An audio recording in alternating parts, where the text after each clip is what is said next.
I wanted to say I'm very pleased to be here. It's been, as Christina said, we've been working for many years to get where we are today, to bring this into a common platform with the UN system, with the private sector, with a lot of our partners, and I really want to thank not just ITU and UNEC especially, who we've been working very closely with for almost 5 years, but also the OiER team and our partners within OiER.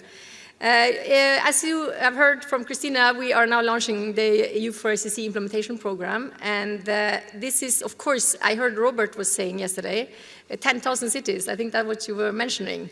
And we have a lot of cities around the world who need support. And we need more efficient way, I think we can say that as bluntly, to get to 2030 and be a resource for these cities together.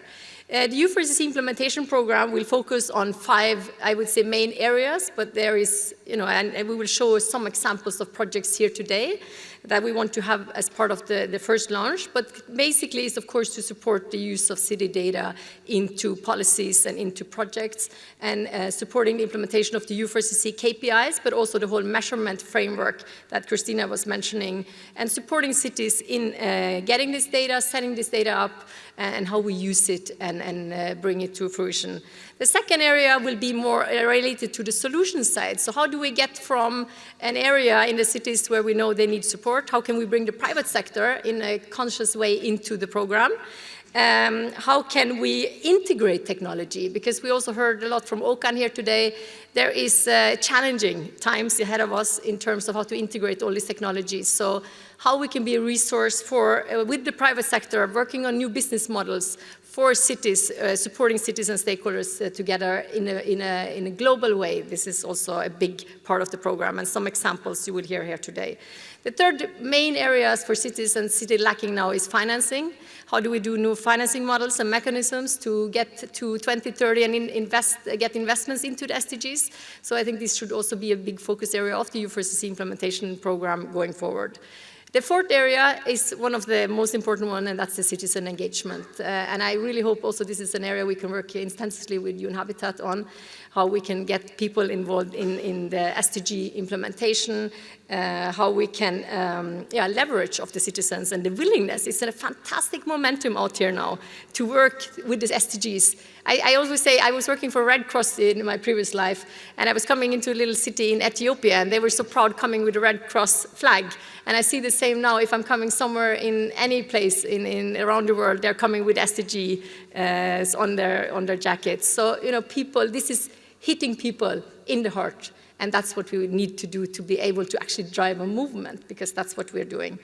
The five area is, of course, the hub that we are creating, a best practice hub, bringing all stakeholders open, as Christina said, for everyone. How can we bring everybody now to find their place in this platform and be able to work with us together and share these best practices? Because as Okan was just sharing now about the science application, there's fantastic ideas, but we're not sharing that in a good way. So how can we bring this together now? And that's what I really want the U4SSC to be, and the implementation program to be this global platform where everybody finds each other. We're going to move quickly now to the speakers. I just want to mention very briefly about some of the things that you will hear here. It's basically, we're talking about the KPI implementation. We've had now, as Christina said, more than 100 cities. I think we have more than 200 cities who has applied for getting evaluation. We are very interested in a national approach, so we can accelerate quicker and get much more cities into the program and be part of the evaluation. And Christian will also tell here about the Norwegian approach, who will be actually the first national program on U4SSC, and we are extremely excited about that, and he will talk a little bit about that. Also about the hubs, because we think it's necessary to accelerate here, to set up U4SSC hubs who can help us to coordinate that, because it will be difficult for us to work with one in one city, but if we can have national hubs through the national programs who can support U4SSC, that will be, I think, a very good way to go forward. The third element you will hear here is some of the tools that we are suggesting that could be very interesting for cities in the program.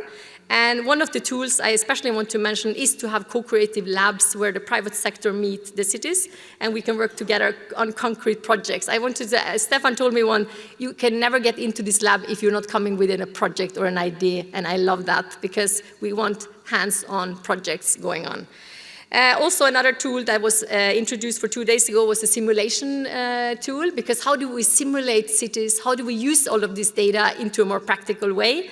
And he introduced it before. It's also in one of the deliverables, but there is more information on this also online. And also the global marketplace for project. That's another tool that is also part of the first deliverables.